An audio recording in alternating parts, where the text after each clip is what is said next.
arguably the people who understand Israel least are often American diaspora Jews because the whole equation is like totally changed in a way they don't quite understand. Part of that problem is that the Israelis we're talking about don't give a damn about what the Jews of the Upper West Side think about them. I've asked some of my liberal Israeli friends, so what are you going to do about the settlements and the West Bank? And they have no cogent answer, right? What they're sort of belatedly realizing is like, no shit, the two-state solution is dead. When I was at Goldman Sachs, long story, I was a quant there. There used to be a joke, if you picked up some piece of market news super late, the retort would be, oh, did you know Queen Victoria died? Or did you hear that the Beatles broke up, right? Nice. So it's like, oh, the two-state solution is dead, is it? Oh, wow, you're just getting this in 2023. So clap, yeah. There's a reason why we're seeing like precipitous decline in childbirth in all these countries that purport these so-called virtuous progressive agendas, because they're actually death cults. They're not open to the idea of propagating the species. It's not an interest to them. In fact, it's a liability.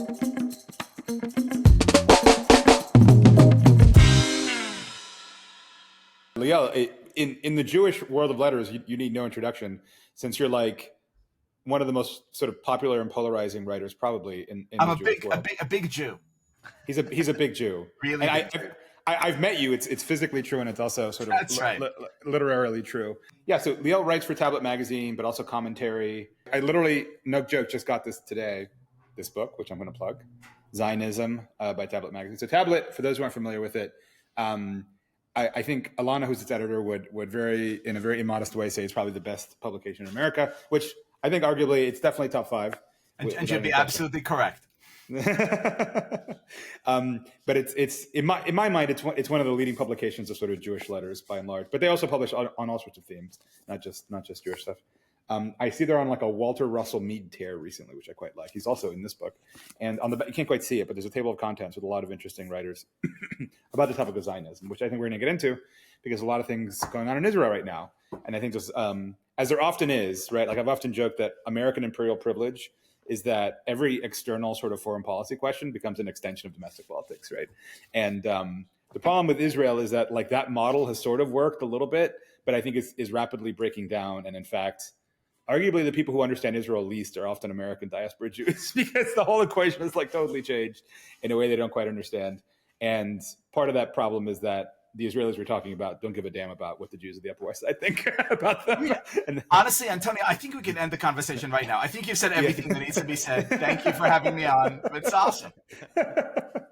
So yeah, we're here to talk about Israel, which is a topic near and dear to my heart. I was supposed to go there next week for Shavuot, but for business reasons, I had to change that. But I still plan on going there this year.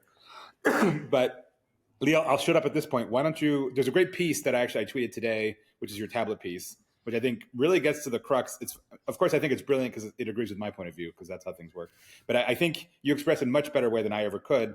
I think the question at the heart of the matter, which is one of the great tensions in Judaism itself, which is that between universalism and particularism, right?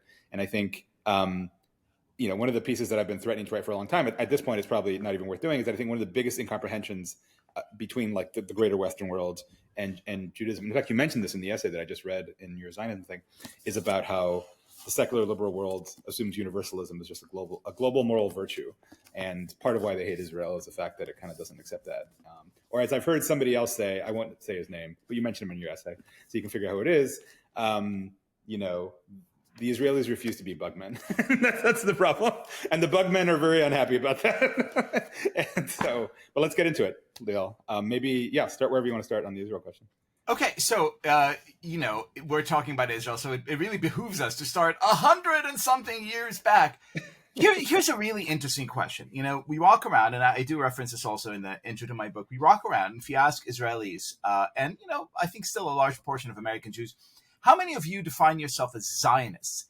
Something, very close to an absolute majority would say, yeah, we are. And then the second question is like, okay, great. So define what it is this thing is that you purport to believe in.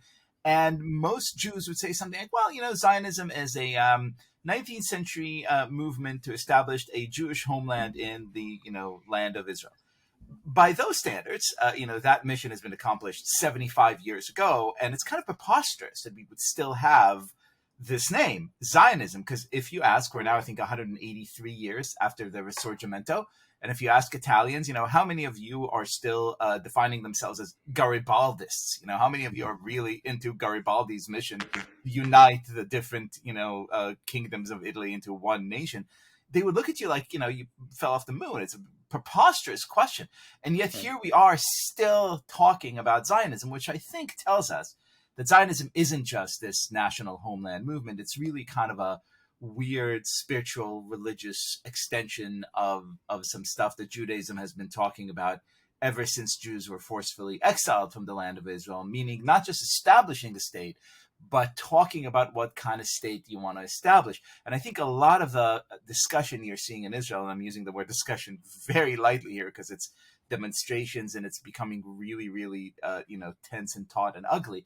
But I think a lot of that discussion isn't about this reform or another, this legislation or another, not even this candidate or another, but really about what type of state you would like to see. And as I write in my essay, very, very briefly, it comes down to two warring camps. People who want a state for the Jews, which is basically like, New York, Paris, or Berlin on the Mediterranean, only with slightly more Jews, or people who want the Jewish state, which is a profoundly different thing. Yeah, and it's funny, that's a great subtitle to your piece, which summarizes it almost on the line. You yourself recently came back from Israel, and we want a country like every other. You were talking to one of the activists of all these protests, which, by the way, are enormous. If you haven't seen it, go Google Israel, and it fills up. I've been actually told by Israelis, when you come to Israel, you should join the protest. Right. And the protesters said, yeah, we want to be a country like any other, like France or Sweden or whatever, right? It's the idea that we should be a liberal style secular nation state like every other European country, and not the Jewish state, which is a very different conception of it. That's the. Can you unpack? Oh no, go ahead. Yeah, go ahead.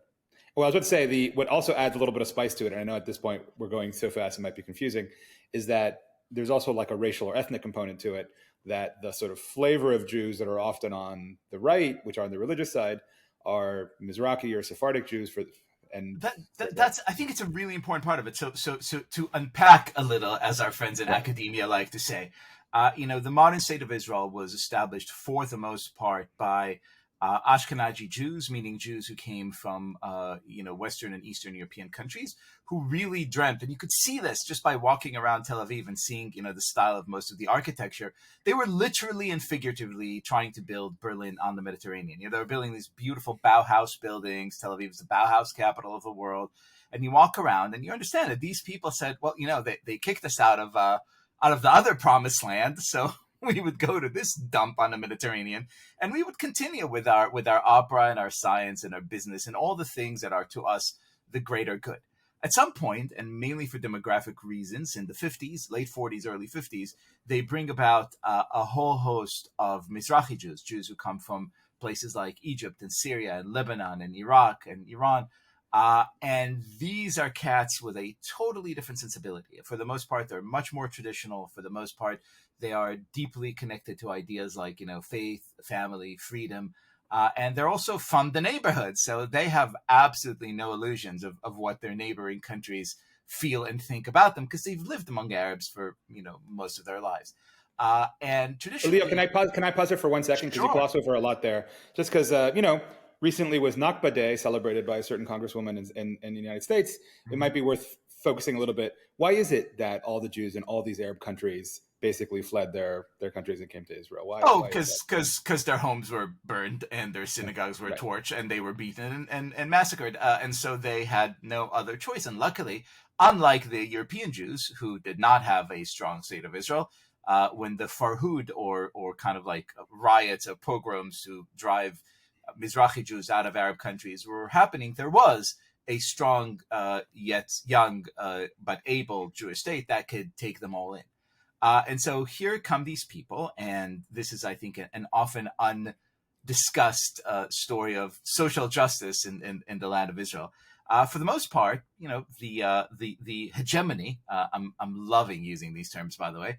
The hegemony looks at these guys, be like, I don't know, what are you like? You play your little drums, your darbukas, and you wear your ridiculous white dresses, and you believe in rabbis and stuff. That's okay. You're cute. You could serve in the army. You could work blue collar jobs, but we're the pilots, we're the prime ministers, we're the people who are going to lead the culture, the economy, everything else. Now, demographics is a wonderful thing.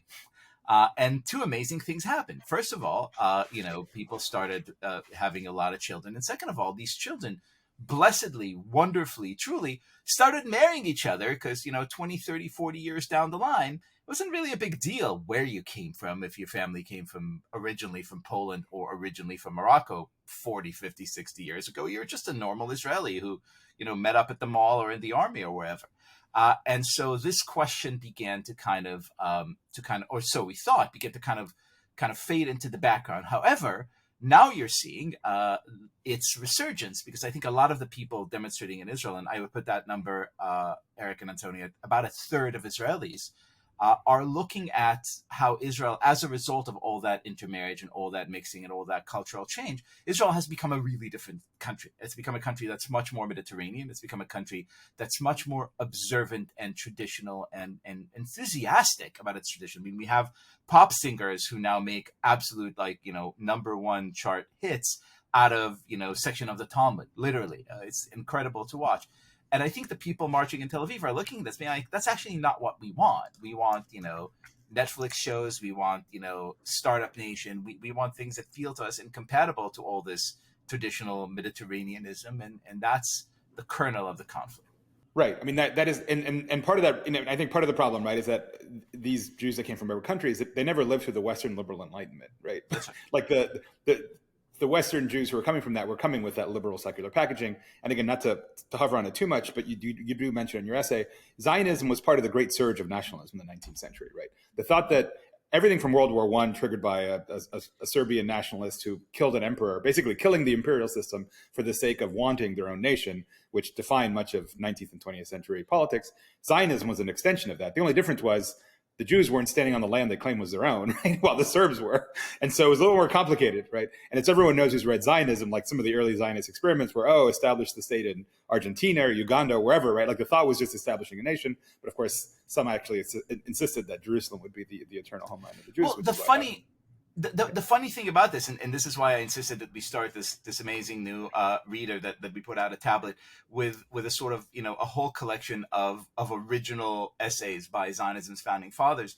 You read these dudes and you realize right away, like literally 4 paragraphs in, that absolutely none of them agree on absolutely anything. I mean, first of all, if you ask them, why do Jews need a state? Some would say, because every normal country needs a state. Some would say, no, it's not that. It's just anti-Semitism. The third would say, no, it's the promised land. And then you ask, okay, well, let's assume I gave you a state. What would you do with it? One says, oh my God, it would be just like Vienna and it will have great trains and the opera will be terrific. And the other said, no, we actually have to be real socialist, communist, land workers. And that's how we redeem ourselves. And Nietzsche. And then the third would say, no, guys, it's like religion. And you ask yourself, like, this is literally as if the founding fathers, would you would have Jefferson favoring, communism, and then Adams favoring, monarchism, and then Washington favoring, a republic. Like totally different answers. And so you ask, okay, what brings you together? What makes you a coherent movement in any sense of the word? And the answer is, I think, that it is a covenantal movement. I think there are only 2 covenantal countries in the world. It's Israel and America, countries that exist in a weird, depending on your point of view, either sublime or really, can I curse on the show? Yes. Really yes. Fucked up relationship with a creator.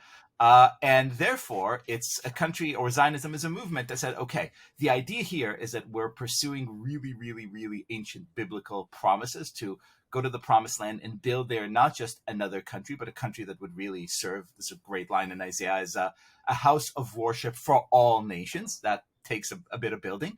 And the whole point of the conversation is arguing about how to go ahead and do that. That was literally the argument, was the whole point of Zionism from the beginning. It achieved its immediate goal of building the state about 75 years ago. It's now going through its second and much more traumatic and dramatic phase of trying to figure out, okay, well, what does it mean to have a Jewish state? There are like so many really deep, intricate questions that go along with that question. Hey, we'll continue our interview in a moment after a word from our sponsors. I want to tell you about my new interview show, Upstream. Upstream is where I go deeper with some of the world's most interesting thinkers to map the constellation of ideas that matter. On the first season of Upstream, you'll hear from Mark Andreessen, David Sachs, Balaji, Ezra Klein, Joe Lonsdale, and more. Make sure to subscribe and check out the first episode with Mark and Andreessen. The link is in the description. Secureframe is the leading all-in-one platform for security and privacy compliance. Secureframe helps you get SOC 2 audit ready in weeks, not months, and it's used by thousands of companies like AngelList, Coda, and Remote.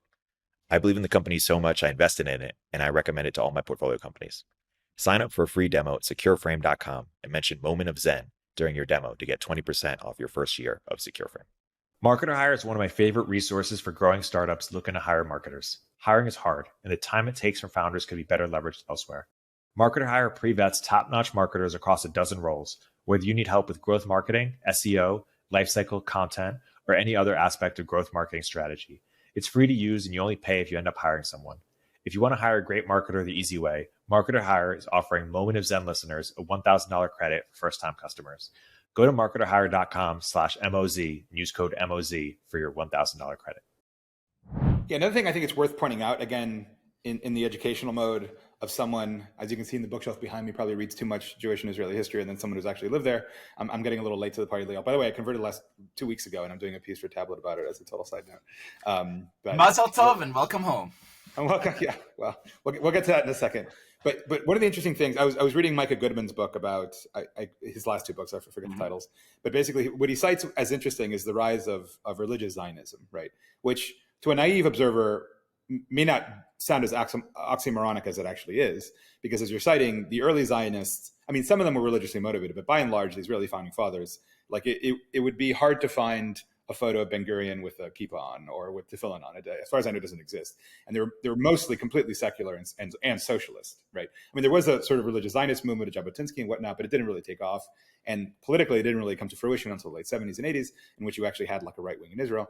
And the thing is that like historically, it's a very basic model. There was largely the secular liberals who wanted to recreate, Berlin and the Mediterranean. And then you had this weird subset of like 10% or so of Orthodox, some of them Haredi, like ultra-Orthodox, to use the kind of English misnomer. And they were maintained as like this weird, like bonsai plant that was this weird thing that, or like an orchid in some hothouse that you would maintain because you felt some sort of religious duty to it, but nobody actually took it seriously, right? It was always this weird little freak show over here in Mea Shearim, but like, who cares what they think, right? And then you get to the point where you have religious Zionists who wear the kippah, are observant, serve in the army, pay taxes, participate in society, and yet are Orthodox, right? And again, the Mizrahi tend to map to that in a big way because they don't have this bifurcation split between sort of shtetl Jews and sort of secular liberals. And again, that the rise of religious Zionism and then also the settler movement, just to add more complexity to this, is also part of the equation, right? And I guess, like, I think a lot of that is what inspires trepidation with the people on the left who just want to be like Sweden that you just highlighted. Well, I think the problem, I'm going to yes and you, and I'm going to complicate it a million times. And here's actually where I think it actually kind of maps really kind of curiously well with domestic situation here in the United States. I think that a lot of the people who started this country, as you said, were not just secular, but like secularists, par excellence. These are people who were really deeply allergic to anything that smacked of faith in any way, shape, or form. And to them, there's really only one way to be religious, which is to be a benighted, bearded, kasha in your beard type of situation, misogynistic, homophobic, a person who is just not along with all the good virtues. And at the same time, Israelis, the majority of them, developed this like really kind of fascinating and incredibly layered and intricate way of being Jewish. You mentioned Mizrahi, like it is not uncommon. I go to a synagogue in Tel Aviv that is, when I'm there, which is mostly French Jews who immigrated from France and are, for the major part, are Mizrahi Jews. They're originally from places like Tunisia, Morocco, etc. It is not uncommon to see these dudes walk away from shul on Friday night, and then about half of them go home to have Shabbat dinner with their families and observe the Sabbath, and half of them go straight to the club to have like a really good time. And there's no contradiction between it because it's, hey, it's a complicated kind of like mosaic of a life. The way religious life is actually lived and experienced is so much richer and so much deeper.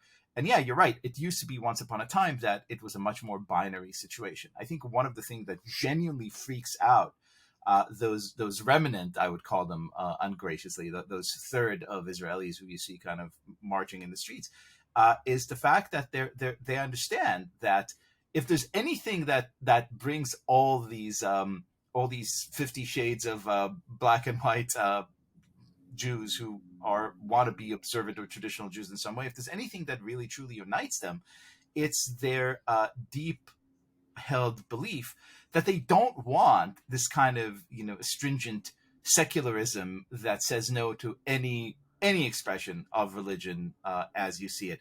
And that kind of terrifies them, because that kind of pulls the rug away, I think, from under their feet. And I'm speaking in great big generalities, but I'll give you one example I think will make it so clear. So 3 years ago, some religious guys wanted to have an event, a big event in the central square in Tel Aviv, Rabin Square. And I say, look, here's the deal. We're religious folk. Our people, they don't like mixed seating, right? We like men and women apart. But we understand it's not everybody's way. I'll cut you a deal. We'll put a mechitza, a divider, in the middle of this event, so men and women could sit separately. There was separate seating. But for those who don't like it and wish to sit together, we'll have another section right next to the segregated gender section where everyone could sit wherever they want. So literally, there'll be like one entrance for people who want to observe this, one entrance for people who don't want to observe this. No problem at all. Deal? And the Tel Aviv municipality said, fuck you, no deal. Separate is never equal. Gender segregation is never okay. We don't care about your observance. Your values are benighted. You cannot have this. These people went to court and said, like, are you kidding us? Like, we actually came up with a solution that honors and respects everyone, but now here is a municipality not respecting our beliefs. I think that is just an indication of how kind of fearful the secular Israelis are of anything that seems like it could lead to greater observance. And that to me is really kind of like where the game is played, because you could hear a lot of well-meaning, respectful, wonderful people in secular Israel say, look, if we give in to those people, Israel's going to become another Iran. You're going to see, you're going to see people forcing you to keep kosher. Someone will come and grab your cheeseburger out of your cold dead hands. They will forcefully put, a wig on your wife's head. Like, it will be a total theocratic disaster. What religious Israelis are saying, no, guys, we actually want the opposite of that. We want more freedom. And this is in large part what the judicial reforms are about. We want the maximum amount of liberty to make sure that anyone would be able to live according to his or her own beliefs or lack of beliefs. And I think to the kind of folks who want a kind of technocratic Western liberal state a la Silicon Valley, a la San Francisco, a la New York, that's just odious, because any expression of faith in public square, even if wanted by 93% of the people, is inherently not democratic. You cannot be a democracy and have segregated seating, even if that is what the religious belief of literally 2/3 of the people dictates. And here we run into a really big and fascinating problem. Right. Well, I tweeted this recently. Just to try to expand the overtone when they're a little bit, when they're using democracy, what they really mean is universalism, right? Because again, otherwise it's an absurd claim. They lost the election, right? These are considered pro-democracy protests, but they're protesting against a democratically elected government. Right. It's an absurdity. But the only reason to actually resolve the absurdity is, again, to assume democracy is part of the secular universalist culture. What's interesting about this is that it really goes to the heart of Judaism itself. Like, how do you resolve particularism?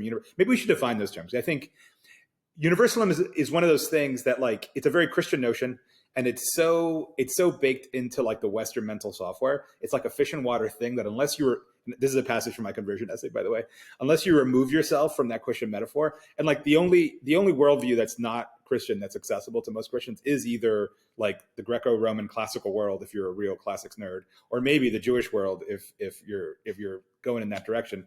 Why don't we define that? And what does that mean? Universalism. I know I'm putting you on the spot, Liel. No, look. I'm sitting back. I'm pouring some scotch, and we could have a very long discussion here. But I think, in very, very, very kind of like basic, general, big terms, I think you could have two forms of belief, right?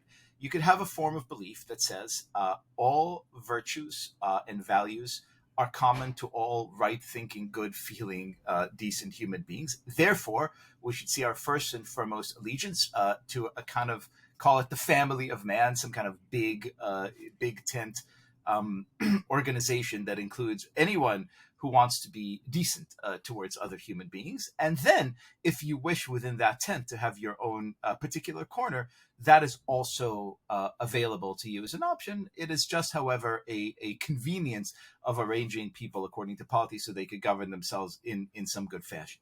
The Hebrew Bible, in its infinite wisdom, gives us a different account. It is the account, and I think even those of us who've were a few days removed from Sunday school might recall, it's the example of the Tower of Babel.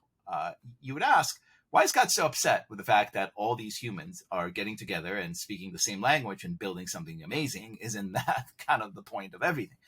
And the reason or the interpretation that some of the smartest rabbis that I've read on this give is because there actually isn't such a thing as universalism. Once you start talking about the universal solution, you're wading into really murky waters, because we are so incredibly different. And to believe in universalism in a weird, fucked up way is to believe that there's no such thing as culture, that there are no differences between human beings, that there's nothing really that divides us. The Tower of Babel gives us a much smarter recognition.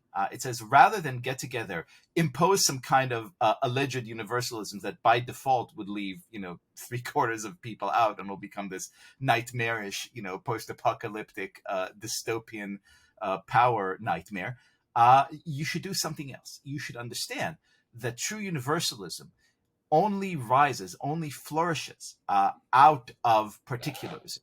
That only if you know your own tribe, your own family, your own people, understand their motivations, develop a sense of empathy based on your needs and your kinship and your elected affinities, could you then look at your fellow man and be like, I have nothing but love in my heart towards that person because I understand their goals. They're similar to my goals. We may be at opposite ends. We may be in clashing, camps. We may fight for limited resources, but I'm not demonizing that person because I understand what it is that I want. There's an amazing recognition of that in a really, really great book by the Soviet author Vasily Grossman. He wrote this masterpiece called Life and Fate. It's really, I think, one of the greatest books ever written, if not the greatest, about World War II. And it was insufficiently Stalinist, which is why it was banned. And Grossman was suicidal. And so as a consolation prize, they sent him to Armenia. So here he goes to Armenia, this classic Soviet, Jew who really bought into the sort of communist ideal of universalism, all workers, all men are brothers, unite, etc. And he goes to Armenia and he sees these people who are very interested in Armenian culture, in Armenian history, in Christian Armenian religion, and he looks at them and says, like, these people are monkeys. Like, look at these primitive, like, literally the first 3/4 of the book is just him. It's just his notebooks and his diaries. The first 3/4 of the book is him kind of berating these poor Armenian villagers, and then he is invited to this wedding, to this country wedding, and at some point, someone finds out he's Jewish, and literally like in a bad movie, there's a record scratch, the music stops, the band stops playing, and one by one, the Armenian villagers stand up and say, "You're Jewish. We are so honored that you're here because our people experienced a genocide and your people just experienced a genocide. That brings us together as brothers and sisters." And all of a sudden, this genius, Vasily Grossman, understands, fuck, it was their particular experience that made them able to have some empathy towards my particular experience. And that's how universalism is built. It's always from the particular to the global that true sense of kinship operates, which again, this great line in Isaiah, Beiti bet tefillah yikare lekol ha'amim, my house shall be a house of worship for all people. Only if the Jews learn how to be particularists in their own sense could they then turn the corner and help usher in this vision of universal justice and freedom. Yeah, that's a great point, and it's a thought that I've often had myself. I think just to hone in on the duality, because again, I think we're going all over the place with a lot of the Soviet Armenian stuff. And you cite it actually in your piece here, and you cite Hazony, who I've also had a conversation with about, and he wrote this book called The Virtues of Nationhood. I think the two either end of the spectrum we're talking about is sort of the top-down imperialism. You cite the example of the Westphalian nation state, right, in 1648, whenever it was founded, or whenever the Peace of Westphalia, yeah, it was 1648, I think. The idea of going from an imperial order ruled by the Pope, basically, in the Holy Roman Empire, to the particularism of the checkerboard map that we currently see of Europe, which actually used to be even more fragmented than it is now, is the dialectic that you're hinting at, and the thought that you'd have imperial universalism is opposed to the much more decentralized and fragmented. I could take you back much earlier. I mean, look at all the nation states of antiquity, right? If you look at what happened, more or less during the time of the Bible, there were only two systems of government that were acceptable back then, roughly speaking. Tribalism, like actual little tribes that kind of clash with other tribes, or imperialism. All these, hey, look at the Egyptians; they're grand and mighty. The amazing promise of the Bible is to do something that is a negation of both kind of jaundiced, narrow-viewed, uber particularism and also kind of like muscular, chest-puffing universalism. What the Bible tells us to do, like, no. The Bible wants the Jews to go back to their promised land and start a Hebrew republic, and start a state that doesn't have any aspirations to take over the world, and start a state that wishes to live in peace with its neighbors. That is, again, striving towards universal bonds and kinship, but only based on a very particular residence in a particular setting under a particular set of laws. We don't want to be another Egypt. Yeah, I mean, I think it's a good comparison. To take it slightly more to the present era, a thought that I've often had so I was raised in Miami, which in my opinion is definitely the latter style of particularist diversity. The other promised land, yeah. Yeah, well, right, exactly. And speaking of the Armenians having sympathy with the Jews, I don't know if you know this, Liel, Cubans actually toast next year in Havana at most social events, much like the Jews recite at the end of Yom Kippur. Of course, it's a little strange because now you can actually go to both Jerusalem and Havana, and Jerusalem's a little bit more exciting these days than Havana is. Cubans can go back to Havana, but nobody actually wants to go because unfortunately they're still living in exile. But that's the idea. I think if you've lived as an ethnic minority in a sense, you understand that there's a greater universalism in the particularism of it, right? And if you go to Miami, frankly, there's a lot more harmony between the crazy Latin Americans and then all the Orthodox Jews that live there. For those who don't know, Miami is like probably the second Jewish city in the United States after maybe like New York or something, right? Like, Talmud academies, like kosher, like everything, the whole deal, right? Right next to like beaches and the whole Latin American thing. It's just like, it's a total circus.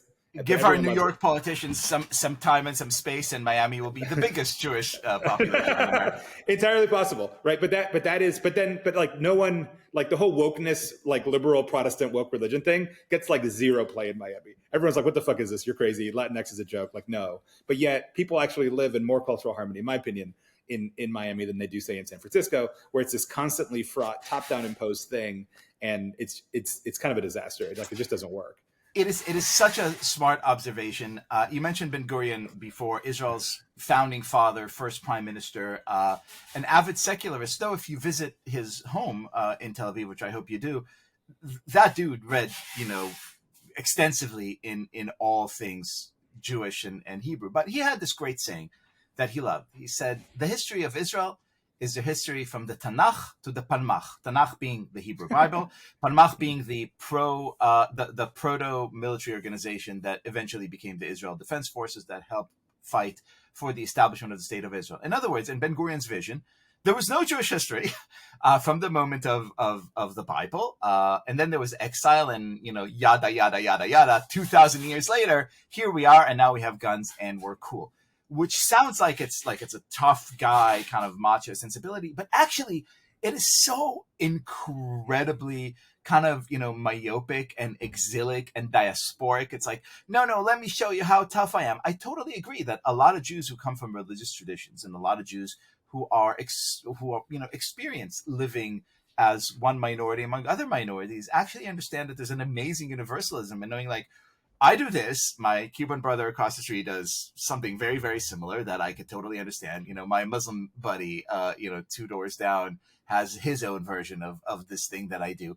You kind of feel much more comfortable in the world. And I think in a weird way, it's kind of funny how diasporic and insecure so many of these tough guy secular Israelis seem to me, and how kind of like really worldly all the bearded dudes, religious Jews, seem to me, because they understand, the world is a big and complicated place. There are a lot of other civilizations and cultures, and we're all living in it, even if we're only living in a Jewish state. Yeah. I mean, another tension at the heart of the Israeli thing is that between, I think Israel has to be the only country that I know that has a Ministry of Diaspora Affairs, right? That's which is there's an entire ministry, and in fact, a government agency, the Jewish agency, responsible for both dealing with the diaspora and then convincing them to move to Israel. I believe the Armenians have that too, by the way. Speaking of the Armenians. Yeah, I believe so. Yeah. Well, it's funny you mentioned the Armenians. The Armenians, the Lebanese, the Cubans, the Jews, there's certain diasporic nations, right, that through the vagaries of history have been forced to live elsewhere, and they have similar, and they always somehow get binned to the same mercantilist class wherever they go, and they somehow maintain this crazy, stiff-necked adherence to whatever little culture they had forever. There's a lot of commonalities there that you could actually draw. One other thing that I think that there's like the gulf of incomprehension that we're going to solve in this podcast. This podcast is going to clear up all the questions. Yeah, that's it. Everyone, whenever there's a future Israel thing, they're just going to be forced to watch this, and that's it. All answers. This is the new Israeli constitution that they're debating on. Exactly. This is it. This is the Federalist Papers, but in modern form, in the podcast form. One thing that I think cancel-worthy take that I'm not going to have the balls to write, but you should probably write it, Liel. Is that I think, and I've chatted about this with Alana actually, that I think one of the many forms of incomprehension between the West and Israel is not just the universalism versus particularism thing. I think the notion of justice, capital J justice, is very different in Israel than it is in the West, particularly as regards to violence and the use of force, right?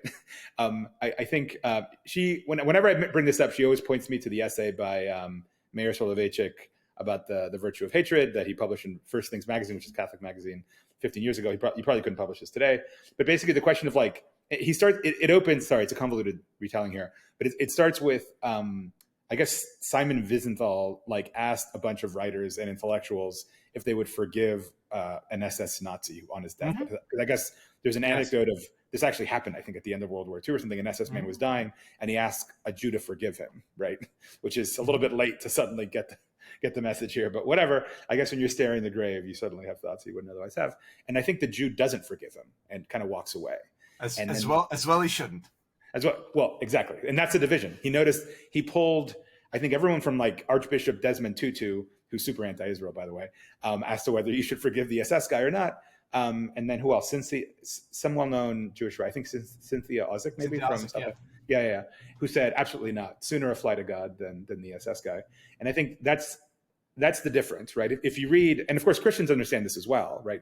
A lot of Christian theologians have tried to reconcile, how do we reconcile the Hebrew God to the New Covenant? In fact, they would describe the Gospels as the New Covenant, because clearly there's a new guy in charge, and there's a new contract, because the old guy and the new guy are spouting completely different messages through the prophets. How do we even reconcile a God that ordered Moses to annihilate the Jebusites, for example, with someone who is, forgive your enemy, love your enemy, turn the other cheek, the meek shall inherit the earth, etc. The entire Sermon on the Mount. And I think there's a difference there. And of course, Christian societies have done all the sorts of horrors that other societies have done, just to be clear. But they tend to couch them in different terms. And particularly in this moment in time, I think, Netanyahu recently announced that, in very Fauda style, the Shin Bet terminated basically the terrorists who killed the two settler girls or whatever on the West Bank, and he basically said, "Yeah, we settled accounts with them." End of story, right? That's it, very cut and dried, right? And and of course the West does drone strikes and all that stuff as well, but usually more under the table. Biden or Obama would never have come out and said, "Oh yeah, we settled accounts with Bin Laden and his entire." And by the way, we destroyed his family's house as a reprisal thing, which the IDF regularly does, which is legal in Israel, right? And so I think that different sense of justice, right? The difference between turn the other cheek and remember Amalek, right? Which for those who don't know their Bible, the Amalekites were one of the sworn enemies of Israel. In fact, I think it's one of the 613th book. I can consult my book up there. I think remembering Amalek, yeah, right. And again, this is, talk about holding a fucking grudge. The Amaleks, this is a 2,500-year-old grudge at least. Well, no, probably even more, 3,000-year-old grudge, and the Jews are still kind of remembering it. No chance of forgiveness. And so, to me, I think that's one of the key differences. And I think there's just no way to get around it. The moral universes are just different. There's an amazing Jewish saying that says, "He who takes pity on the cruel is bound to end up being cruel to those who need pity." Which I think is very, very true. We just finished reading this week, probably the greatest book ever written, the book of Leviticus, one of the 5 books of Moses. Here you have it, the 613. I'm going to whip it out. One of the greatest books ever written, and Leviticus explains, I think, Jewish morality in a very kind of intricate fashion. But the idea, the sort of engine, the moral engine at the heart of it, is very, very simple. It says, look, if you only had this kind of legalistic, rule-bound culture, devoid and depleted of all mercy, then you're some kind of bureaucratic monster. You're a post-human nightmare, and no one should ever be that. However, if you only had some kind of vague idea of, well, you should be kind, you should always forgive, you should always, I don't want to say turn the other cheek, but you should always kind of have nothing but love and acceptance in your heart. Then basically you're creating a moral universe without any consequences, because all anyone has to do is say, oh, really sorry I killed your entire family. Please forgive me. I promise never to do it again. Well, you can't, because grandma's already dead. And if you don't have a moral universe in which you say, okay, there is definitely a path to forgiveness, there is definitely a path to repentance, but there are also consequences for actions. And actually, it is very important that we keep these consequences both strict and observable. Then what we have is an amoral universe in which at some point power takes over virtue. Yeah, I mean, it's interesting, right? I mean, Christianity, again, was a weird religious spin-off from the Hebrew Bible. And in some sense, Christianity, it's almost like a spectrum between the Hebrew Bible and the Christian Gospels. And there's a form of Christian heresy called Marcionism that rejects the Hebrew Bible and just accepts the Gospels alone. And it is a heresy, right, to go completely head down into the Gospels, right? I think it's less since you're triggering me here to go full kind of bananas. I think it's less, Judaism versus Christianity, because I think, Augustine, in his great, genius, understands a lot of these ideas, intricately and inherently. I think it's about the Enlightenment. Something really interesting happens in the Enlightenment. For most of human history, people ask themselves the seminal question, maybe, of human morality is like, are people good or bad inherently? Which is it?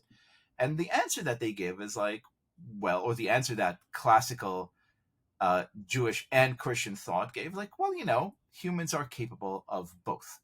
There is this great line in the 3rd or 4th chapter of Genesis that says, sin croucheth at the door. God is basically telling Cain, just before the murder, listen, man, like this dark, big, black, ferocious beast, sin is right there. And if you're not careful, it will devour you and you will become a bad person. But it's your choice. You could say no. Therefore, if you believe that we could either do amazing things or terrible things, what type of moral system of conduct and what type of system of government will you have? Well, I think then the answer is you take things very, very slowly. You leave enough room for change and growth, but you do so in a way that respects and adheres to traditions, because traditionalism is how these things get adjudicated over time. And then comes the Enlightenment and gives a radically different answer. It says, no, all is false. People are good, inherently good, really great, good.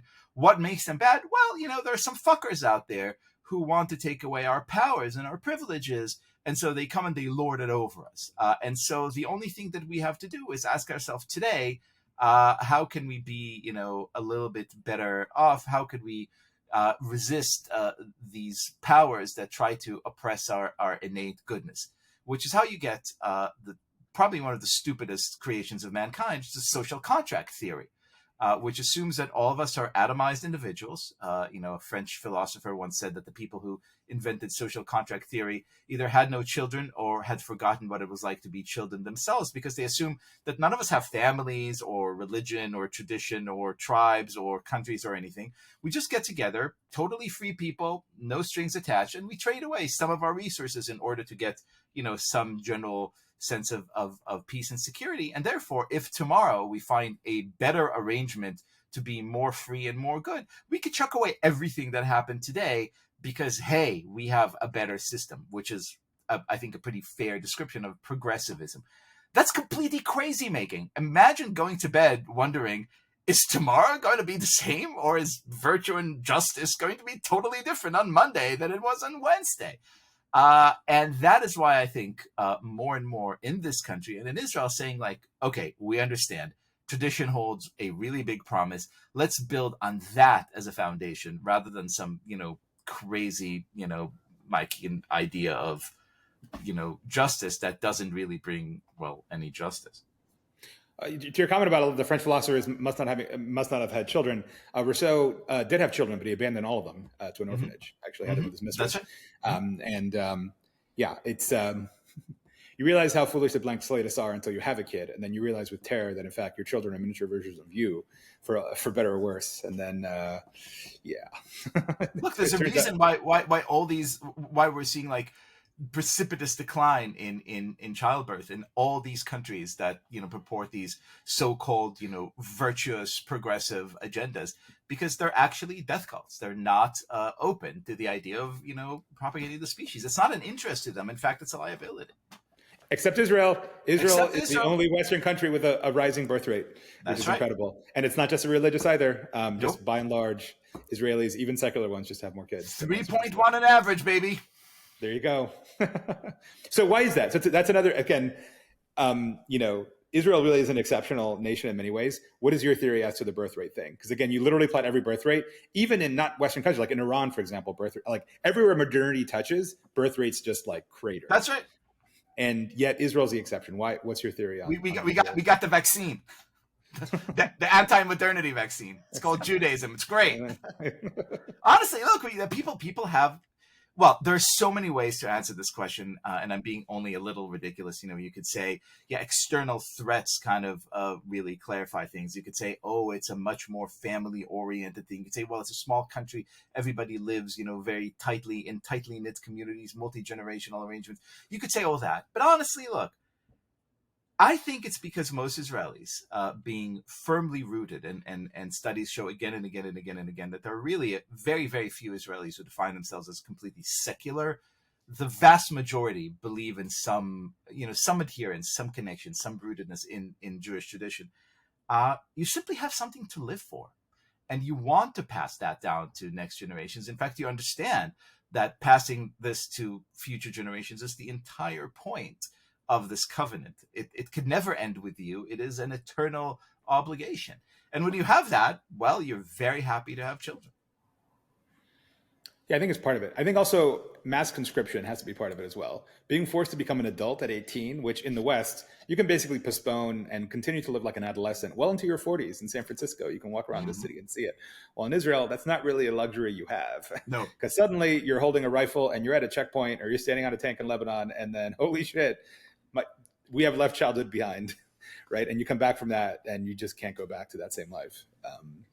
I gleefully agree. Although, look, honestly, I think when people realize like the real kind of depth of Israeli military service, on the one hand, it is so awesome in the literal sense of the word. You do have a firearm. You do shoot and are shot at. But at the same time, here you are, you're 18. You're in a secluded army base somewhere in the desert, co-ed, men and women. There's some nice, beverages to be had, and there are guns. So it's like college with M16 some of the time, and it's kind of amazing. I loved my army service. That's all I'm saying. Liel, I actually want to quote Alana. This is something she told me to tell you. She said, for the first 6 years I knew Liel, he made my life difficult by being an inveterate leftist. That's right. Over the next 6 years, he did it by being a right-winger. God knows what he has up his sleeve next. Can you trace your evolution a bit, or unpack that quote? I am way too sober to do it in a way that probably honors that transition. And I could pull this kind of dick move and say like, well, I haven't changed. It's the world that changed. And in a weird way, I think that might be true. A lot of the things that I used to believe in as standalone ideals are things that I still think would be really good ideas. I think if there was some kind of possibility to create a sustainable separation between Israel and the Palestinians, which allowed both of these peoples, each of which I believe thoroughly has a very legitimate claim to this way too narrow and way too promised strip of land. I think that would be great. And I believed in that and worked assiduously for it. However, at some point, when you see, your opponent do nothing but invest time and resources and energy and money in murdering you, when you see the Palestinian Authority paying unbelievably lucrative salaries to anyone who would murder Jews, when you see no real effort and nothing but, blame and castigations and propaganda and lies, at some point you say, well, fuck these guys. I tried. How long could we play this game? How long could we continue? Can we continue to do this? That's a surface level answer. The deeper level answer, I think, has to do with some other, sordid parts of my life. Look, I came here. It was 1999. I was 23. And my version of life, so different from what I believe now, was like, okay, well, I was born in this provincial backwater called Israel. Now I will go to Columbia University. I will get a PhD in human-machine interaction, and I will do such cool shit. And I will teach. I'll have an amazing office. I'll write books, and they'll invite me to all these parties at the New Yorker, and I will, really relish in this intellectual life with my intellectual and moral equals. And then something terrible happened. It all came true. And I realized that this milieu that I was entering into was incredibly myopic, completely uninterested in the free and unfettered exchange of ideas, hated any type of, anything that smacked of traditionalism and faith, really disliked it when I said, yeah, I believe in God, which I always did. That is an unchanging element. Really disliked it when I said, hey, I would love the Palestinians to have their own state, but I actually also don't wish for the demise of the world's sole Jewish state. And I realized just how corrupted and hollow that world was. And so when I stepped outside, I had to start thinking, okay, well, then what's eternal? Then what do you believe stands alone and forever? And to me, that answer was Judaism. And when that shift happened, I said, okay, look, I would wish now to invest most of my time and life force and energy in trying to sort of bolster the things that I think that are most necessary for the survival of our people. And if at some point in time, the Palestinians get their collective heads out of their collective asses and have some kind of semblance of reason and wish to discuss some kind of long-term solution to this conflict, hey, that's great. But I don't consider it a priority anymore, simply because it proved to be a dead-end road. It's as practical for me as it is moral. I mean, the other thing looming here is the West Bank, or Judea and Samaria, depending how you look at it, or how you choose to call it. Very much Judea and Samaria. It's Samaria. Okay. Well, there you go. So that's already a statement. For those who don't realize, that's already a statement in one direction, because the West Bank means it's the West Bank of something else, right? Versus the eastern part of something else. So yeah, I mean, one thing, and it's funny, I've asked some of my liberal Israeli friends, so what are you going to do about the settlements and the West Bank? And they have no cogent answer, right? And I think what they're sort of belatedly realizing is what, like, the foreign policy, establishment is like no shit. Foreign Policy magazine just published a piece called "The Two-State Solution is Dead." And it's funny, when I was at Goldman Sachs, long story, I was a quant there. There used to be a joke: if you picked up some piece of market news super late, the retort would be, "Oh, did you know Queen Victoria died? Or did you hear that the Beatles broke up?" Right? Nice. So it's like, "Oh, the two-state solution is dead, is it? Oh, wow, you're just getting this in 2023." So clap, yeah. Great. I'm glad you got the memo finally. Right? Like, it's obviously dead, right? There is no two-state solution. That's the reality. And then the settlements are never going to go away, because if you've been to the settlements, and I was there, 15 plus years ago, I want to go back there again. But still, you can see what it's like. Ariel basically is like a suburb of Israel, of Tel Aviv, basically. It's not going anywhere. In fact, I wish there was a new name for it, because they're not settlements. Settlements makes you feel that it's like a crazy guy with a peyot and the kippah, and like living in a little caravan on a hilltop, instead of like a city that looks like basically Fremont, California. And it's obviously a bedroom community for a bigger city, which is what Fremont is. And the likelihood that Ariel is going to go back to the pre-1967 borders, which everyone recites like it's some sort of magic incantation, is about as likely as Fremont to go back to the Ohlone Nation in California. It's not happening, right? And if you actually want to talk about reality on the ground, let's talk about realities, not fantasies, right? And so then what do you do with that, right? Like, what do you do with Judea or the West Bank, depending how you think about it? I think this is at one and the same time, a completely fascinating and crucial question, and also a wonderfully, truly irrelevant question. When you look at these Jewish communities, you see them as a hurdle only if your end goal is to say, okay, well, look, I desire separation according to a certain kind of blueprint that has been, drafted sometime in the early 90s, tried and failed miserably. I don't think anyone, as you said, in their right mind thinks like that anymore or views that anymore. Where does that leave us? The answer is there are several scenarios. One scenario is a scenario of a one-state solution, which a lot of lefties now dream of kind of surreptitiously and think this would be a really good idea if you made some kind of Israeli-Palestinian confederacy, because that's going to work, right? Like these people aren't going to murder each other within a second. One solution has to do with the fate of the very, very, very precarious and brittle Kingdom of Jordan, a kingdom which is barely surviving and certainly could not survive without Israel's support, which one day, being a majority Palestinian nation, one day could become a certain kind of answer to Palestinian nationalism. And then there's the answer that I favor, which is no answer at all. I think there's something... Look, I love this country. I love America truly, deeply, dearly. I chose to make my life here.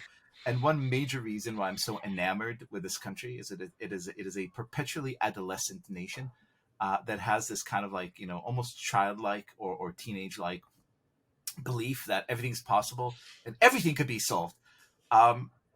Maybe there are some things that can never be solved. Maybe there are some conflicts that are here to be managed, to be contemplated, to be beheld, but not to go away with some kind of like, okay, here is a set of arrangements that we are going to sign, and then every piece of the puzzle is going to fall into place. I wish nothing but prosperity on my Palestinian friends and neighbors. In fact, I wish for them the precise thing. It's like the reason I support school choice, right? I want every person to have exactly the rights that I have to make choices as a free citizen in my own sovereign state.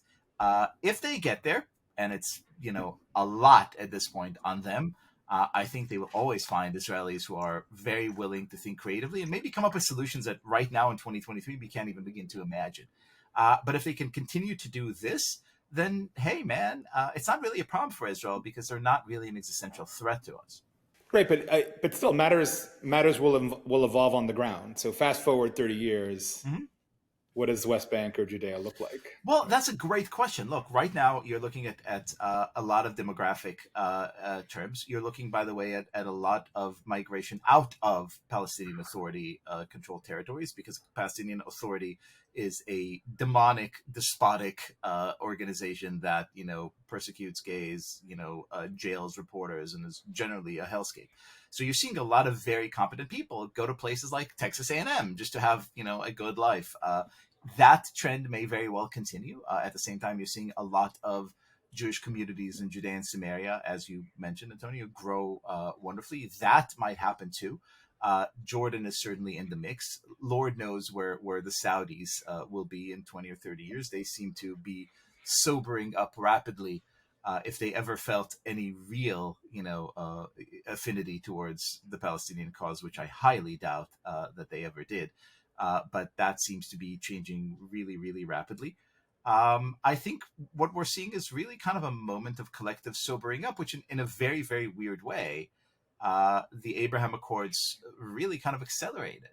The understanding that Israel is not going away, the understanding that it actually shares a lot of interests with some of its neighbors, and the understanding, and this is my favorite part, that unlike this kind of liberal, progressive Western notion of peace being this thing in which all of us come together and hug each other in some universal orgy of love and goodwill, actually that's dumb and gross. We don't want any of that. What we want are adults coming together and say, like, okay, we have common problems, we're going to work together to solve them. We don't really have to love each other or even care too much for each other. We're just basically addressing realities on the ground. Yeah, I mean, that definitely is the Western perspective. I would say, again, the origins are in the Gospels, and trying to create the kingdom of God on earth and trying to create the messianic world without waiting for Moshiach. But of course, I would say that. So one thing you glossed by, if we're going to include this in the glossary of things that we mentioned for our guests, is the Abraham Accords, which Abraham Accords, major news in Israeli media, possibly the biggest rejiggering of the Middle East in the past 20 30 years, and of course totally ignored because unfortunately there was a certain president in power that made it happen, and Correct. we can't accept that he actually did create either Middle Eastern peace or something like it, right? Can you maybe mention what those Abraham Accords are? Sure. Although I give full credit to Trump's predecessor, Barack Obama. May God bless him and keep him, had an idea that only a university professor could be so stupid as to believe that if you only selected the true worthy partner in the Middle East and empowered them, all peace would sort of ooze forth and flourish. And of course, that partner is the Islamic Republic of Iran, which we have been led to believe by the Obama administration has some magical cast of people called moderates. And if you give them a lot of support, then they would make Tehran, like Lake Tahoe in the Middle East. And so the Iranians all of a sudden became the darlings / the obsession / seriously the sole goal and purpose of the Obama administration. It really helped that the Saudis code in Washington. You said earlier in the conversation, Antonio, that everything, one of the kind of genius things about kind of imperialist mindset is that everything is read through American domestic politics prism. And so the Saudis in this respect are Republicans because, they like the Bush family or whatever. And so we will get our own, partners, our own dance partners in the Middle East. Those will be the Iranians. Let's empower them.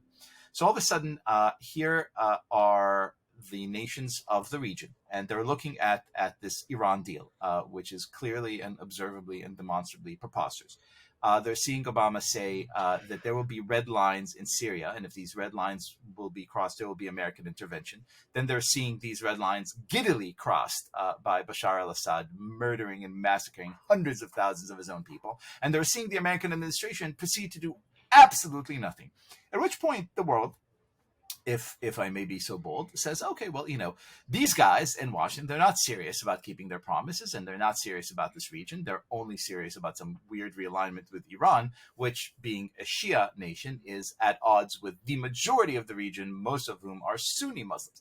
At which point, the region says, okay, well, we need some different kind of realignment. And the Saudis, who are anything but stupid, say, okay, well, who in this region is actually a good partner for us to do some kind of arms deals or weapon system deals with, or kind of be somewhat aligned with, just so we could keep our own national interests going. And the Emiratis asked the same question. A lot of other players in the region asked the same question. And the obvious answer is, well, the small nation that is Iran's most bitter enemy and also has a lot of really fucking cool weapons technologies that they have developed independently over the last 55 years or so. Let's go hang with these guys. As a result of which we had a series of peace treaties and or kind of understandings or glasnost type of coming close and coming together, collectively known as the Abraham Accords, which, and here credit where credit is due, which were pursued assiduously and made possible by the truly terrific foreign policy of President Donald John Trump. And his son. It turns out Kushner did bring something in the Middle East, and his son-in-law, and like a State Department and a DoD that were truly up to the task. Yeah, and so the weird rejiggering that's happening, that it's Sunnis and Jews against the Shia in the Middle East now, which is incredible when you think about it. And like, I think some of the photos you've seen coming out of this, which again don't get a lot of play in American media, but like the Israeli flag going up in, I forget what it was, I think it was UAE or something. I mean, they thought that Arab countries would be meeting as equals with Israeli foreign ministers and playing Hatikva and wherever it was, is just would have been literally unthinkable, 10 plus years It is ago. now easier to get a kosher meal in Dubai than it is in Tel Aviv. Wow. Yeah. That's incredible. Zooming out. By the way, if as a partial joke, if you want any hint that God exists, For some reason, there's always some blow up in the whole Israel-Iran Cold War right around the time of Purim. Somehow, it's always the case, right? Is it just me, Liel? You've always noticed this, right? There's always some goddamn thing right around Purim. They have not forgiven us for executing Haman and his sons. Then there would not be any justice at all. The justice of the story of Purim is, and that's the part of the book of Esther no one likes to talk about, but the justice of the story is that the Jews said, okay, you tried to kill us. Here's what we're going to do now. We are going to kill every last single one of you motherfuckers, because that's justice. That's to show you that when you come and try to perpetrate evil against us, we are going to respond in kind. And that will dissuade you from ever wanting to fuck with us or anyone else again. That's how real justice works. See, well, okay. So, Liel, you made my point for me. This is the difference between Jewish and Christian notions of justice. And this is why, like, for example, Israel has a well-known targeted assassination program. It doesn't even pretend that it doesn't exist. They talk about it openly. This is what we do. Sorry. Yeah, I mean, that's because this is the morality of it. I mean, violence in the Jewish mindset, as long as it's just, is considered part of an ordered society. Like this is not some aberration that will be done away with in the kingdom of God on earth. This is just the way the world works, right? Until we get to the Messianic age, in which indeed the wolf will lie down with the lamb. But I think, I forget who it was, either Yigal Allon or some famous Israeli said, even if the wolf lays down with the lamb, I think I'd still rather be the wolf, right? That's right. That's his joke. Okay. Well, dude, I think we solved everything in Israel-Palestine politics. Is there anything else? Nothing else to do. I have a couple more questions. If we're doing a glossary, people who are listening to this, they have a good idea of the differences between the blue tribe and the red tribe in America, and where those tribes would stand on things like abortion or race or trans or things like immigration or foreign policy, even around sort of Russia, Ukraine. I'm curious if you can illuminate for people who are not familiar with the main sort of tension points in Israel at the moment. Like, what are the different? You brought up, one obviously is what to do about the Palestinians, the two-state solution. You brought up another around kind of religious freedom, the gender segregation. What are the other kind of big tension points, or how would you map out what is the equivalent of the red-blue? That is an amazing question, because honestly, none of that shit exists in Israel. If you see what people are actually voting for, there are really two camps. There's a camp that votes for Bibi Netanyahu, or parties that love Bibi Netanyahu. And there is a camp, this is among the Jewish population, which is 80% or so of the country.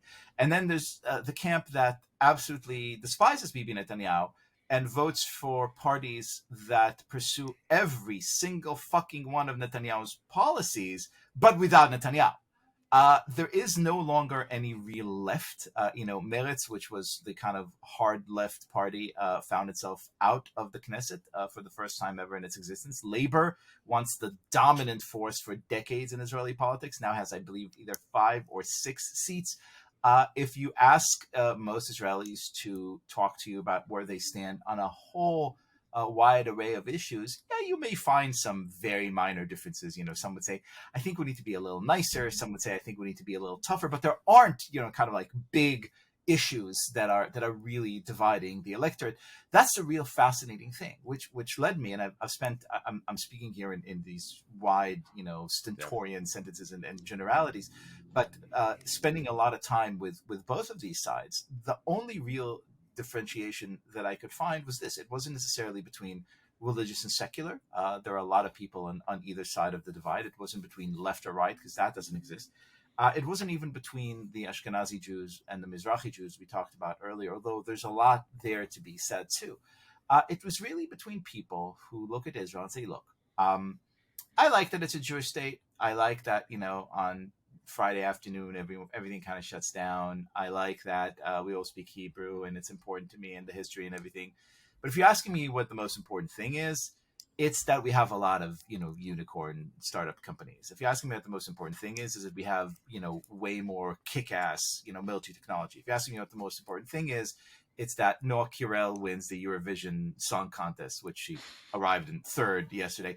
It's this kind of desire for recognition as just another normal country among other normal countries. And every compromise we have to make all the icky parts go away, that's kind of fine, man, because our heart is really, yes, it's a state for Jews, but let's keep it just at that level. And I think that's about a third of Israelis. Now, 2/3 of Israelis say, look, we want a Jewish state, which is not to say that we want a theocracy or a state that, really adjudicates and enforces kind of severe religious measures. But if you ask these Israelis what the most important part is, it's like, well, the most important part is to find new and amazing and creative ways to be Jewish. I mentioned this pop star earlier. His name is Yishai Ribo. He's one of the biggest stars in Israel. This is a man who makes, there was even a story about him in the Times recently, which sort of spoiled my fun, but whatever. He makes like these amazing pop songs out of, bits from the Talmud, out of, common daily prayers. To the people who want Israel to be a Jewish state, I think what they want is the freedom to explore new and exciting ways, individual as well as communal, to really kind of build and revel in a Jewish identity that feels lived in, that feels genuine, that feels holistic, that feels like it is everything and everywhere. And I think the majority of Israelis are willing to make a lot of concessions for that to happen. If it means, for example, that to do that, we need to have a country in which the Sabbath is observed in some ways, which may inconvenience some people who don't wish to observe a Sabbath. Well, we could find all kinds of real good solutions to make sure no one's rights get trampled, but still that this feeling of difference, that the dignity of difference, as the late Rabbi Lord Jonathan Sachs liked to call it, is preserved. To say to the world, no, we're actually very different. This is a Jewish state. We don't want to be like everyone else. We want this to be a country in which our ideas, our traditions, our observances are cultivated and experienced in totally different and interesting ways. That to me is a division, and that is kind of an existential or metaphysical, not political question, and it's a much harder one to solve. And is that what Netanyahu represents? Is he saying what you just said? Here is the irony of it. I think as a person, honestly, and I know him a little bit, I think Netanyahu actually hates all of that shit. Netanyahu famously recently was photographed on Shabbat eating like this enormo lobster. Like it's right there in the center of the fucking frame. He doesn't really care. However, there's a really, really great Israeli scholar named Avishai Ben Chaim who said, to understand this entire, and I'm putting one more layer on it, I apologize, but to understand it, you actually have to realize there are two Israels. That there's the first Israel, which basically is the Ashkenazi, secular, educated people who want Israel to be a normal state. And there's the second Israel, which comprises mostly of Mizrahi Jews who came from Arab states, religious Jews, and people who really just want a Jewish state that doubles down on the tradition. Because he was so persecuted by the first Israel, Netanyahu became the emblem, became the leader, became the sort of Trump figure, if you will, for the second Israel. So I think the love for him is so intense, mainly because he represents the one who withstands the attack. Personally, does he care about any of this? I will be shocked if deep in his heart of hearts he thinks about anything else but fighting off the Iranians and making Israel, wealthier and more secure. I don't think he cares about any of this, but here he is. I mean, he's not observant, right? I mean, Naftali Bennett was not even a little wearing, right? Not at all, right? He came from that left circular world. Speaking of being truly Jewish and inconveniencing people by observing Shabbat, I'm going to be inconvenienced after this podcast. It's Sunday that we're recording this. I'm having a phone call with an Israeli company because it's a work day in Israel, and I feel very inconvenienced. They should change their start of work to be Monday. They absolutely should. Well, it's funny. I was talking to an Israeli lawyer, and he tried to set up a meeting at 8 a.m. on Sunday. I'm like, dude, do you want... No idea. He's like, I don't know. Yeah, whatever. 8 a.m. Sunday. What? You're not working on a Sunday? Mm-hmm. So yeah. Maze Sunday. Maze the Lord's Day. I don't know. So the dynamic you presented, which is 2/3 of the country believes this, how sustainable is that? Like 10 years from now, 20 years from now, do you still think it's going to be where's this all going? So 10 years from now, 20 years from now, I am incredibly optimistic. 18 months from now, I am absolutely panicking. I think we're heading for a very, very, very big inflection point. I think there are going to be a lot of very good, very conscientious, very proud, very patriotic Israelis. And I am sad to count among them literally my entire social circle, including my mother, including all my friends growing up, who don't really like me a lot. I mean, if they ever did, they like me less and less these days. I think a lot of them are going to leave. Look, during the last kind of 18 weeks or so, you have seen things we never saw before. You saw something along the lines of between $4 and $6 billion being siphoned out of Israel by companies that said, fuck it. We don't want to invest any Israeli companies say, we don't want to invest any of our money here or keep any of our money here because, we don't like it here. And if this government prevails and this is going to be the Israel, then we don't want to live here. You saw fighter pilots and senior officers saying, well, we're not serving in reserve duty anymore. These are things that you had never seen before. I think if this crisis comes to a head, and it looks like it is, I think you are likely to see, maybe not right now. It's quite possible that this current government will fall. It's quite possible that it will be inherited by a sort of leftist center government. But even if that's the case, it will only push this, existential conflict down the line, maybe 18 months, maybe 2 years, probably not more than that, because eventually Israel needs to decide what kind of country, what kind of state it wants to be. When it makes that decision, I think there's a good chance that a significant portion of Israelis who want this to be, again, using short-term here or shorthand here, a normal country like any other Western secular progressive country, I think a lot of them are going to leave. I think Israel will take a huge economic and to an extent cultural hit as well. It probably, if you're asking me how much we're dialing back the clock here, we're probably dialing back the clock to say 1998 or 7.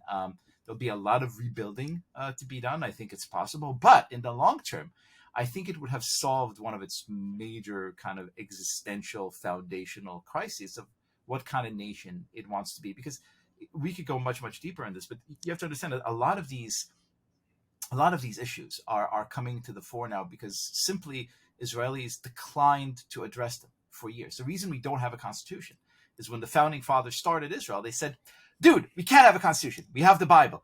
Okay, so what would be the basic laws? I don't know. Can we just please leave it for later? And being a covenantal nation, the beauty of a covenantal nation is that you have to renew the covenant every 100 years or so. America has renewed its covenant 4 or 5 times already, right? Israel is going through it for the first time now. When America renewed the covenant for the first time, we fought a pretty bitter civil war over it. I hope Israel's renewal will be slightly more orderly. And so can I just translate a little bit of what Liel said? For starters, Mazeh Sunday is what is this Sunday thing in Hebrew? And then secondly, to translate the Israeli, to refuse to do reserve duty is a major deal, right? Because the IDF is mostly a reserve force, right? It is unheard of. It literally never happened before. It is almost like draft dodging, right? Or burning your own passport. It's like slapping the state in the face. It's 100% worth. It's like slapping your mother in the face. I mean, this is the most sacred imaginable thing. It's not like not showing up to California Air National Guard or some shit. That's literally, it's like cowardice in the face of the enemy type thing. It's a major fucking. It's not showing up to your wife's birthday dinner. Right. And consequences are going to be major. I mean, you hinted at another thing in this, Liel, that I think is also part of the equation and also just part of the new Israel, which again, I think makes it different than the Israel in the mind of Westerners or diaspora Jews or whatever. You mentioned the tech startup thing, right? Israel has done economically extraordinarily well in the past 20 or 30 years. In fact, its GDP per capita is higher than Germany's and Japan's right now, right? And I think a lot of American Jews are historically the conception of Israel. It's like this second world nation. It's kind of struggling. It's kind of poor. I mean, you go to Tel Aviv, it looks a little run down. But it's not anymore. It produces more tech unicorns than the entire European Union, right? Everyone goes on about the US aid to Israel. It's less than 4% of the national budget. Israel doesn't actually depend on US aid anymore. And it also all goes to American companies. It all goes to American companies. It's a subsidy to Lockheed Martin. It's not a subsidy to Israel. Correct. Right. And so Israel kind of doesn't need the US, which I think is informing its policy, right? The U.S. is a lot less, shall we say, kowtowing towards the U.S. Israel is a lot less kowtowing to the United States than it used to be. And figures like Ben Gvir, just to mention the elephant in the room, feels no need to go explain himself to an Upper West Side synagogue. He doesn't even know they exist, and he doesn't care, right? And that's a very different dynamic an Israel that's even ruder than Israelis are rumored to be, who's kind of like, well, fuck you. We're not depending on the last minute ammunition shipment in the '67 war to save us anymore. That's not what Israel is anymore. And again, like, the world doesn't like that. And I mean, the Europeans definitely don't like that, but they never have because they're anti-Semitic. But that I think changed the dynamic. And I'm sure how that plays. I wonder how that plays internally, because in a recent survey, Tel Aviv was voted one of the most expensive cities in the world, like in the running with Singapore and Hong Kong. And it's funny, I was looking at real estate because I wanted to buy something somewhere. I was thinking Miami, here, there. Went to Tel Aviv. The prices are through the fucking roof, like worse than San Francisco. It's incredible. I don't know how anyone affords to live there. And it's funny because as income inequality is increasing, which it is, and I've heard the story from many Israelis that, like, oh, when I was a kid, the sort of kibbutz values of everyday Israelis getting together have been swapped for sort of very consumerist ones, right? And there's kind of a plaint around that. So I'm curious how that plays out, because one part of this story, and I'm wondering how much you agree with it, is in this left and right Mizrahi Ashkenazi divide that we're saying, and this is true in the US, right? Almost all of the prestige elite institutions in Israeli society, whether it be the Technion or the biggest startup, typically belong or are largely belonging in that secular liberal world, right? Like the Mizrahi aren't bringing like their own other set of elite institutions, and it's like a battle of elites. It's kind of it's almost like populism in the U.S., in which it's like a reaction against that world in a way. Do you agree with that characterization? I do, but I deeply lament it. Look, I don't think there's any real reason for amazing technological innovation, which the country definitely needs and definitely depends on for its survival, to not coexist with a sort of traditionalist society or a set of ideas. And I think a lot of people in the 2/3 camp, right, are actually pining for that. They don't want to, they don't want a national divorce. They don't want to burn everything down. They don't want to say, like, there's no animosity as there is here, like, oh, the New York Times is a leftist, and say, oh, Harvard University. Like, no, Israelis love everything. They're like, oh, the startup company, we love the startup companies, the universities, of course, the Technion, we would love to go there. There's a real kind of open-hearted, moderate, curiosity to say, like, why can't I live and let live? Why can't I have my own, set of ideas and beliefs, but at the same time, be really smart and create great innovation? As in fact, a lot of people from that camp are. I think part of the tragedy is that what we're seeing now in Israel, and you alluded to it earlier, Antonio, is a lot of the importation of the American berserk of the dumb American political culture of saying, no, it is a bipartisan issue. You're either this or that, good or bad, and wear a Handmaid's Tale costume and march down the street. We never had that in Israel. That is completely foreign. It will not surprise or shock you at all to know that a lot of this shit is being funded by foreign money, including State Department money. Because in a way, that's, I think, an interest of external resources to sort of weaken Israeli resolve. But again, in the long term, I am amazingly and incredibly hopeful that we could have everything. We could have a national ethos that most Israelis believe in, and the same amazing, innovative spirit that brought us all this great weapons, brought us all these great startups, that brought us all this great TV shows and Netflix. My friend Dan Senior wrote so eloquently in the book Startup Nation. In large part, they come from this tradition. I mean, I'll share the anecdote I shared in the group chat about, speaking of Netflix shows, the most popular Netflix show in Israel, Fauda, of which every episode I've watched. And it's funny, she's going to hate that I'm even mentioning her, but whatever. The mother of my third child, probably the last Jew on earth to watch Fauda, right? She finally watched it. And she's like, oh, this is an amazing show. It's so cool. And I'm like, oh, great. So you see, like, Mizrahis can create culture and stuff. Like, oh, no, they're Ashkenazi. I'm like, I really don't think so. I don't think they learned to. I don't think they speak Arabic natively and pass as Arabs because their grandparents came from the Ukraine. I think they're all Arabs, including the writers, which I think are actually all Mizrahi. It's like, no. I'm sure they're Ashkenazim. It's like, I don't think so, right? So you could have this syncretic culture that actually, that produces this. And look at that. Which would be the ultimate triumph over the secular liberal thing, right? Because the assumption is to have the Googles, you have to have this, rootless cosmopolitan sort of whatever bugmanery. And like, actually, no, you don't necessarily have to have that. And that would be like the biggest threat against that ethos. But yeah. Liel, when the 1/3 is leaving the country, or the concern that you have, or when part of them are. What is the language that they use? Is it similar to in America, sort of gender equality, racial equality? Like, what is the language that they use? Because they're not saying they're anti, Judaism. What are they claiming? They're saying you're going to turn Israel into Tehran. They're saying it's a dictatorship. It will be Orban. It will be, So they're saying democracy. What are they for? They're saying democracy, which, as Antonio noted before, is a very precious argument since they lost the election. They're saying, gender equality, because to them, any form of adherence to religious life, which understands essential difference between genders and has defined gender roles, if you believe that, then you're already on the side of the benighted. They're saying, economic innovation and lack thereof, because again, as soon as you put the yarmulke on your head, it's a well-known fact that your intellect begins to seep out and you can no longer innovate or create anything.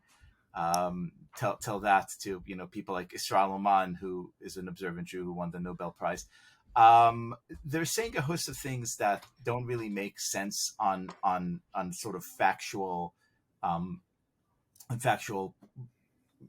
observance, but that connote and betray and deliver a real sense that I don't want to belittle of hurt and fear, because truly they really just want a normal country like any other country.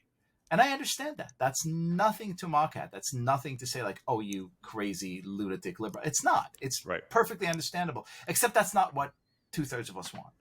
Antonio and I were in another group chat where every few months the topic of Israel comes up, thanks to Antonio, because the conversation is about how kind of secular liberalism, via the internet, it gets the kids. And so, past every generation, the world gets more and more secular and more liberal. It's the opposite in Israel.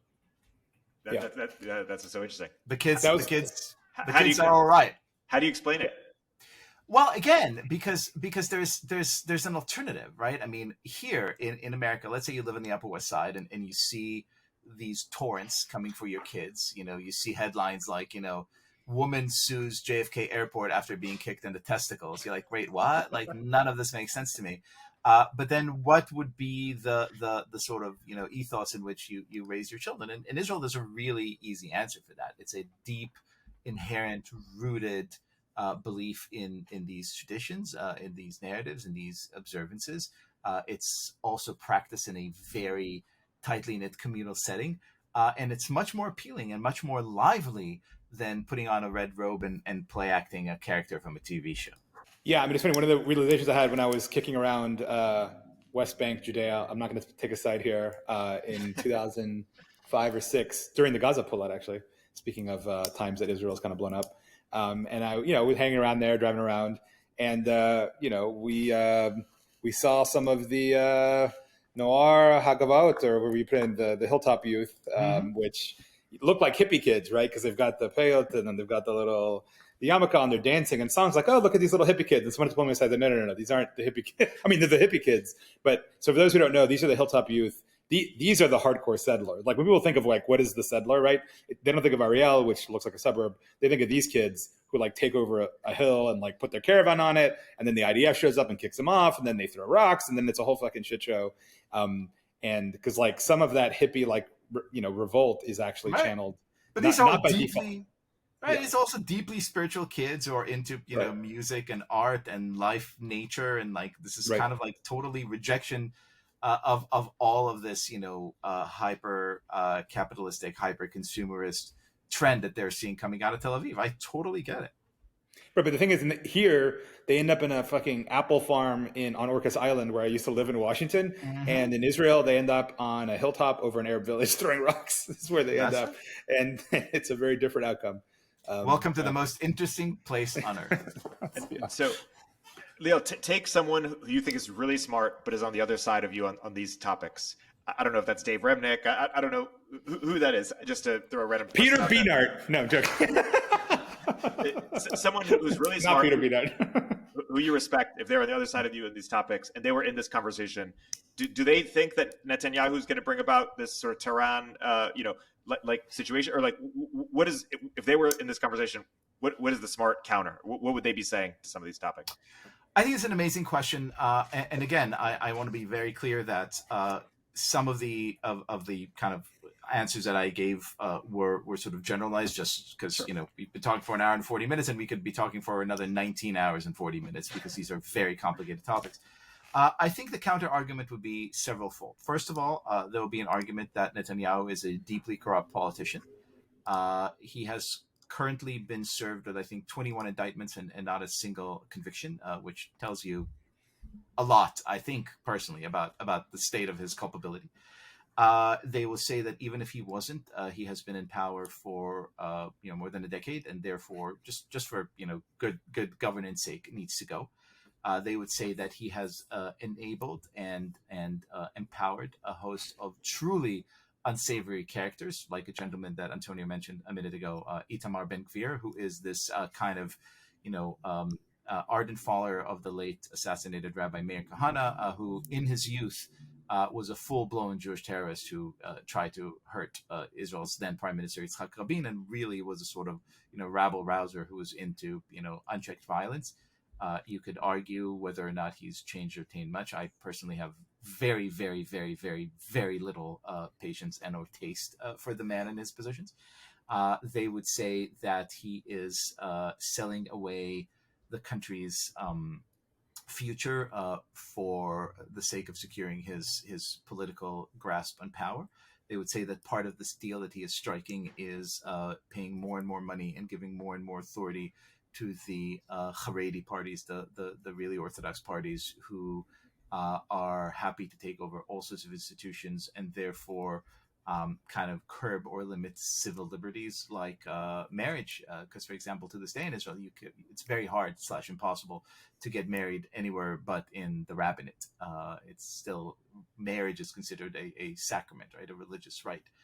And so they would say that all these things are a net negative, that are bringing Israel closer to a Hungarian type model, an illiberal Western quasi-democracy. And Ben-Gvir is just a note to follow on the theme. He's Mizrahi, right? I think he's Kurdish. His story. He comes from Kurdish Jews. It's a testament to the great progress Israeli society has made that I actually don't know. Yeah, but I'll say, look, I share a lot of these things. I think Ben-Gvir is the absolute most demonic and worst manifestation of the traditional religious imagination you could imagine. He is someone that I truly, deeply dislike and wish to see far from the centers of power. I also agree that because the relationship with the Haredi parties has been so acrimonious, mainly because these people were persecuted severely by the left for many, many years. They have come to see themselves as antagonists of the Israeli political system and not as people who are viewed and respected as real partners. I think all those things could change. I also personally think that there's a very good argument to be made that Netanyahu is someone I have tremendous respect for, and I think his achievements are many, and Israel owes him a real debt of gratitude. But I also believe that 10 years is enough for any one leader in power. So these people definitely have some very valid points, and then the most valid is the point that I just mentioned. It's perfectly fine to say, look, man, I love Yom Kippur, I love Shabbat, I love that we have our own little thing and the language and the history. It means a lot to me, it really does. But doesn't mean more to me than this kind of universalist idea of equality. Like, I don't actually buy the Jewish idea thereof. I subscribe to a different set of values. That's completely fine. It just happens to be not what most of us want. Yeah. Is that a good? So do you think people are going to leave, Liel? I mean, do you think the threats of leaving and capital leaving, all that, you think that's real? Yes. Which will only accelerate Israel becoming a Jewish state. That's right. I mean, and to think, the Israel of 67, people were digging trenches in their front yards because they assumed they get annihilated with their backs against the sea. And here we are. And, if you don't actually comply with my little political aesthetics, then I'm getting on a plane to New York. Sorry, bye. It's quite a shift. It's a sign of our success. And maybe gearing towards closing, some thoughts on the America-Israel relationship. Do you expect it to, separate going forward and further polarize, and Israel goes one way, America goes another way? I think that depends mightily on what happens in November of this year, next year. Where are we in the cycle? November of next year. Yeah. In that a Republican president might be more favorable than the Democrat? Look, I think the Democratic Party is completely gone when it comes to Israel and Jews. I think it is dominated by a strong ethos, and in many cases also individuals who see Israel as the living embodiment of all the virtues that they consider to be great vices. I don't think that there's any future of love or even respect between these two parties, and certainly there isn't one so long as the Democratic Party continues the line started by Barack Obama, very much pursued by Biden, to sort of have a realignment policy in the Middle East that sees Iran at the center of everything, literally a kind of terrorist state that seeks to annihilate all Jews and Americans anywhere, but particularly Israelis. For as long as that happened, I don't see a lot of real promise of cuddling up to the Democrats. Republicans are a very different story, and it could go one of many ways. It could go towards someone, and again, it's foolish to speculate, but it could go towards some kind of good, at least policy-wise, realignment. It could also usher in a candidate who has truly covenantal views and understands Israel's importance and ideas and virtues beyond just the kind of realpolitik on the ground. But we're so early in this soap opera that it's almost impossible to tell. But what you said about the Democratic Party is both true, but it puts most American Jews, most of whom poll as Democrats, by the way, I mean, those who identify as Jews, in a total bind, because, I think it's, did you write the Disappearing American Jewish piece for Tablet? No, I did not, but I stand by it. Okay. I endorse this message. Right. The idea being there that you have to kind of be almost like a private crypto Jew, right, in terms of your love for Israel and Judaism, and still be like a good card-carrying member of the Whole Foods class in the United States. And it's funny, as a side note and a teaser, by the way, Alana literally just messaged me saying my piece has been accepted, so it'll appear in Tablet. One of the questions they ask you as a convert, still in the conservative movement, by the way, not even Orthodox, is do you pledge to support the revitalization and the growth of our homeland, the state of Israel, right? And that is one of the pledges you make upon joining the tribe, so to speak. Our homeland, Miami. Yes. Yes, exactly. Whose capital is in Brickell. That's exactly right. Yes, I will. Yeah. So, but it's funny, but you can't even say what the Beit Din would ask you in a conversion conversation publicly. You can't, at least again, if you wanted to be on the good side of the play dates and brunch invites on the upward side. A lot of American Jews are going to face, or already facing, a very, very, very tough choice. I wrote another piece basically saying there are two camps now, two teams. I despise this kind of bifurcated thinking. I think only zealots, children, and machines think in binaries. But we have arrived at the moment in time in which there really are two teams. There's Team A, which very generally and vaguely speaking is very individual oriented, sees every exchange between individuals as inherently about some sort of power, sees the nation and the family and faith as inherently suspect because they are the scenes of oppression. And then there's Team B, that understands that nation and faith and family are terrible, but the absolute best solution that we have to continue and have kind of a sustainable human future, because they are so inherently, deeply part of our collective DNA. If you are a member of Team B, then you love Israel, which is literally the embodiment of faith, family, and nation. It is one state that is, the three of those DNA strands intertwined. If you are on Team A, then Israel is your absolute worst fucking nightmare. And a lot of American Jews, I think, will have to decide what it is that they want to be now. Do they want to be Jews or do they want to be Democrats? And a lot are going to choose Democrats, and that's completely fine. Well, as someone else I won't name has said, we've always lost the weakest ones, right? If you actually look at the history of Judaism, it's not this. Antonio, it's not just the weakest one. Look, my favorite piece of biblical interpretation was this notion in the Bible. There's a really strange word in the story of Exodus. And Rashi, the famous 11th century Jewish commentator, the legendary interpreter of the Bible, is really struggling to understand what this word means. And his answer is amazing. It's like, this word means a fifth. What does it mean, a fifth? He said, it means, it's here to teach us, that only a fifth of all the Jews in Egypt actually chose to leave.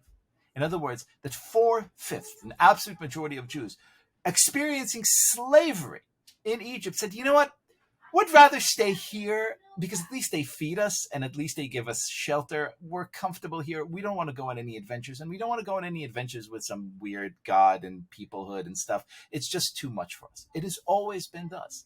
The fifth are those who err in the wilderness. The fifth are those who found states. The fifth are those who revitalize and renew the covenant in every generation. It's always been the story, and I wish it weren't, but here we are.